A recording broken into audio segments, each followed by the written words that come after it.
Саламатсыздар ма? Қайырлы күн болсын баршаңызға. Сіздермен бірге дәмді ас каналы. Күн ыстыққа байланысты салқын тағам жасайын деп шештім бүгін. Осындай колбаса аламыз. Вареной колбасаны алып, 4 бүріштетіп тураймыз. Бізге армен қарай 4-5 қияр керек болады. Алдын ала 4-5 бас картошка мен 4-5 бас жұмыртқаны қайнатып қойдым. Колбасаны осылайша 4 бүріштетіп тураймыз. Бұл салқын тағам болғандықтан суымды алдын ала қайнатып, морозильникке салып, салқындатып қойған болатынмын. Осылайша турап, қиярымыз тураймыз 4 бүріште етіп.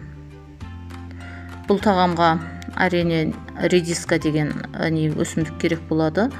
Менде редисканы жанұямда балаларым ұнатпайтын болғандықтан редиска салмай осылай жасап көрейін деп шештім.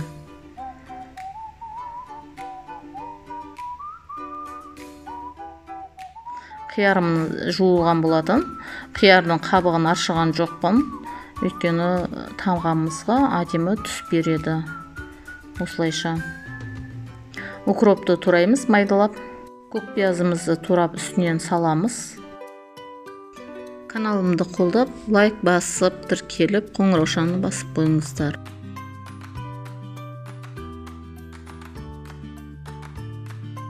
Бәрін үстіне көк пиязымызды салып, енді дайындап қойған, аршып дайындап қойған жұмыртқамызды тураймыз.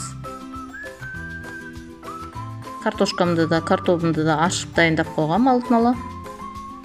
Осылайша бәрін 4 бүріштетіп турап, үлкен ыдысқа саламыз.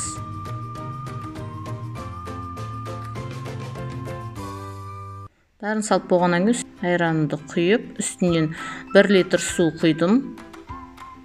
1 ас қасық тұз саламыз. Араластырып, мен көжем қою болып қалды. Енді тағы да жарты литрдай су құямын.